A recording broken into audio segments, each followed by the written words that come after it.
ಎಲ್ಲರಿಗೂ ನಮಸ್ಕಾರ. ಈಗ ತಾನೇ ಸಾಕಷ್ಟು ವಿಚಾರಗಳನ್ನು ಸಾಹೇಬರು ತಿಳಿಸಿದ್ದಾರೆ. ನಾ ಕೇಳೋಕ್ಕೆ ಇಷ್ಟಪಡ್ತೀನಿ, ನೀವು 15 ದಿವಸದಿಂದ ನಾವು ಇಲ್ಲೇ ಇದೇ ವೇದಿಕೆ ಮೇಲೆ ಒಂದು ಪತ್ರಿಕಾಗೋಷ್ಠಿಯನ್ನು ಮಾಡಿದ್ದೀವಿ.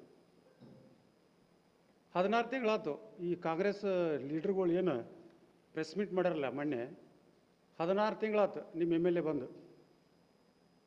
16 ತಿಂಗಳದಾಗ ಬಿ ಟಿ ಡಿದೊಳಗೆ ಎಷ್ಟು ಮೀಟಿಂಗ್ ಮಾಡಿದ್ರಿ, ಎಷ್ಟು ಹಕ್ಕುಪತ್ರ ಕೊಟ್ರಿ? 15 ದಿವಸ ನಾವು ಇಲ್ಲಿ ಈ ಪ್ರೆಸ್ ಮೀಟ್ನಾಗ ಈ ಪ್ರಶ್ನೆಯನ್ನು ಕೇಳಿದ್ದೀವಿ, ಆದರೆ ಅವ್ರು ಯಾರೂ ಉತ್ತರ ಕೊಡಲಿಲ್ಲ. ಈ ಪ್ರೆಸ್ ಮೀಟ್ ಮಾಡೋದ್ನಾಗ ಇಲ್ಲಿ ಬಂದು ಏನೇನೋ 108 ವಿಚಾರಗಳನ್ನು ಹೇಳ್ತಾರೆ ಅವರು. ನಾವು ಅವ್ರಿಗೆ ಕೇಳೋಕ್ಕೆ ಇಷ್ಟಪಡ್ತೀನಿ, ಮೊದಲು ಸಾರ್ವಜನಿಕ ಕೆಲಸ ಮಾಡಿರಿ, ಆಮ್ಯಾಗ ನಿಮ್ಮ ಎಮ್ ಎಲ್ ಎರನ್ನ ಡಿಪೆಂಡ್ಸ್ ಮಾಡ್ಕೊರಿ. ನೀವು 16 ತಿಂಗಳಾತು ಬಂದು ಇವತ್ತಿನವರೆಗೂ ಒಂದು ಹಕ್ಕುಪತ್ರ ಕೊಟ್ಟಿಲ್ಲ, ಒಂದು ಕೆಲಸ ಮಾಡಿಲ್ಲ. ಸಾರ್ವಜನಿಕರು ಬಂದು ಬಿ ಟಿ ಡಿದಾಗ ದಿನ ನಿಮ್ಮ ಹೆಸರಲ್ಲಿ ಹೊಡ್ಕೊಳಕತ್ತಾರೆ. ಎಷ್ಟು ಅರ್ಜಿ ಬಂದಾವ ನೋಡ್ರಿ, ಮೀಟಿಂಗ್ ಮಾಡ್ರಿ ಅಂತ ಅರ್ಜಿ ಬರಕತ್ತಾವ. ಆದ್ರೆ ನೀವೇನು ಮಾಡಿರಿ, ನೀವು ಅಧ್ಯಕ್ಷರಾದ್ಮೇಲೆ ಒಂದು ಮೀಟಿಂಗ್ ಮಾಡಿರಿ. ಆ ಮೀಟಿಂಗ್ನಾಗ ಏನು ಮಾಡಿದ್ರಿ, ನಿಮಗೆ ಬೇಕಾದವ್ರಿಗೆ ಒಂದು ಜಾಗ ಕೊಟ್ಟು ಅದನ್ನು ಅಷ್ಟೇ ಮುಗಿಸಿಬಿಟ್ರಿ. ಇಂಥ ಕೆಲಸ ಮಾಡಿ ಮತ್ತೆ ಹೊಳ್ಳಿ ನಿಮ್ಮ ಎಮ್ ಎಲ್ ಎವ್ರನ್ನ ಡಿಪೆಂಡ್ಸ್ ಮಾಡ್ಕೊಳಕ್ಕೆ ಬರ್ತೀರಿ. ನಾ ಕೇಳ್ತೀನಿ ಇವ್ರಿಗೆ, ಮಿಸ್ಟರ್ ನಾಗರಾಜ್ಗೆ ಏನು ಹೇಳ್ತೀಯಪ್ಪ ನೀನು ಪ್ರೆಸ್ ಮೀಟ್ನಾಗ, ನಿಮಗೆ ಬೇಕಾದಲ್ಲಿ ರೋಡ್ ಮಾಡ್ಕೊಂಡಾರ ಅಂತ ಹೇಳ್ತಿ.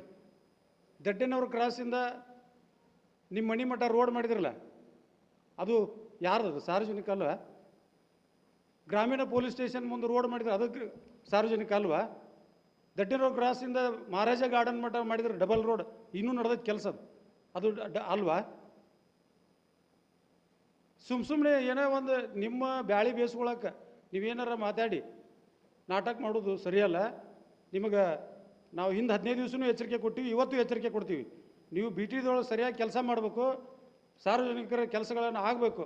ಆಗದೇ ಇದ್ದರೆ ನಾವು ಮುಂದಿನ ದಿನಮಾನಗಳಲ್ಲಿ ನಿಮ್ಮ ವಿರುದ್ಧ ಹೋರಾಟ ಮಾಡಿ ನಿಮ್ಮ ಎಮ್ ಎಲ್ ಎಲ್ಲಿ ಮನೆ ಕಳಿಸ್ತೀವಿ ಅಂತೇಳಿ ಅವತ್ತು ಹೇಳಿವಿ, ಇವತ್ತು ಹೇಳ್ತೀವಿ. ಆ ಥರ ನೀವು ಮಾಡಬೇಡ್ರಿ, ಸಾರ್ವಜನಿಕರಿಗೆ ಅನುಕೂಲವಾದ ಕೆಲಸಗಳನ್ನು ಮಾಡಿರಿ ಅಂತೇಳಿ ತಮ್ಮಲ್ಲಿ ಹೇಳೋಕ್ಕೆ ಇಷ್ಟಪಡ್ತೀವಿ.